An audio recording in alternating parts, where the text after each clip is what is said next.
Pittsburgh Steelers at the Kansas City Chiefs. This is the one that we might have the least amount to say. It's 12.5 right now. There's a 13 that came back over at Bet365. So people even said, 12.5, that's too low. So back up to 13 over at Bet365 as well. Total sitting 46.5 in this one. Guys, I mean, look, since they acquired Melvin Ingram before week 9, the Chiefs defense has allowed the second lowest passer rating and yards per attempt in the NFL. It's the third worst completion percentage that they've allowed against like the quick passes, because he's getting back there and creating some pressure and things like that. So defense has been much, much better since Melvin Ingram has been a part of all this.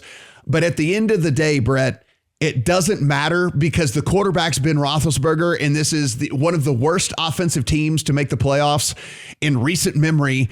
The line is appropriate at 13. I'm not running to the window to bet it, but I'm sure as hell not taking the 13 with the Steelers in this thing either. Who did the Chiefs get Melvin Ingram from? I'm pretty sure that was the Steelers. yeah. Right? Yeah, they might be regretting that one. It is Big Ben. Can they have success just dinking and dunking and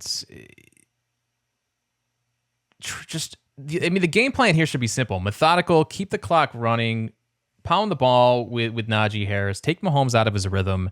And when Mahomes is on the field, just keep everything in front of you and just shorten this game, right? Don't get beat by explosive plays. I think that, and I think that the Steelers can do that. I mean, they were unable to in the first meeting. They just handed that game to KC. The turnovers just destroyed them.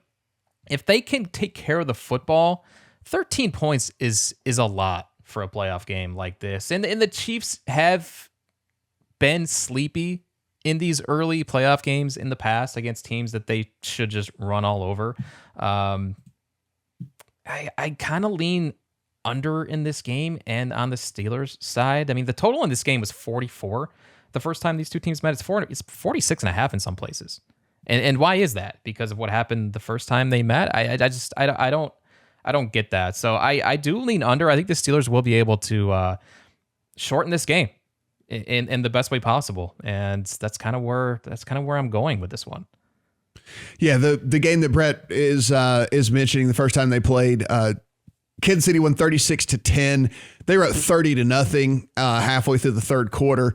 All the starters, had hit the bench and stuff at that point. So they could have won by 50. They were destroying them in this game. Brad, again, I'm not running to bet the Chiefs. It's the only way I would play this game. I can't imagine taking points with this Steelers team with how inept the offense is. And so it's just really tough for me to get there. So it would be a Chiefs or pass, but again, probably not going to make my betting card. Yeah, I like Brett's angle. I bet a little bit of under 46.5. So that first game, it opened this number, opened 46.5, and was bet down to 44.5. And if you remember, it went over by like, a point and a half on the garbage time touchdown from the Steelers. So as Brett says, why is it total at 46.5 when the first one closed 44.5? I don't know. One key difference is that TJ Watt is healthy in this game. Again, you watched that last game. He was holding his ribs. He was sitting on the sideline a lot of the game. He's fully healthy. And obviously he's Defensive Player of the Year. He's absolutely huge against that right tackle, Andrew Wiley. And if he can win that matchup regularly, then, the Chiefs probably aren't getting to 33 again. And yeah, as you say, I'm just not scared of Big Ben scoring points here. If they got to 13 last time with the garbage time touchdown, if they don't get that, they could easily be shut out here. So I think under 46.5 is a nice look. Yeah. The only other prop I think is at least mildly interesting to me. The over on Mahomes passing touchdowns of 2.5 is at plus 145 right now. You're getting plus 145 on him. Look, both running backs are a bit banged up in this. Darrell Williams and Clyde Edwards-Helaire, whoever ends up getting the carries in that thing are pretty banged up. So I can see them getting into the red zone and doing one of those little underhand shovel passes to Kelsey or whatever, just doing some sort of little screen it's a 2-yard pass or whatever. But you're getting plus 145. You're getting a pretty big plus number here on 3 touchdown passes for Mahomes.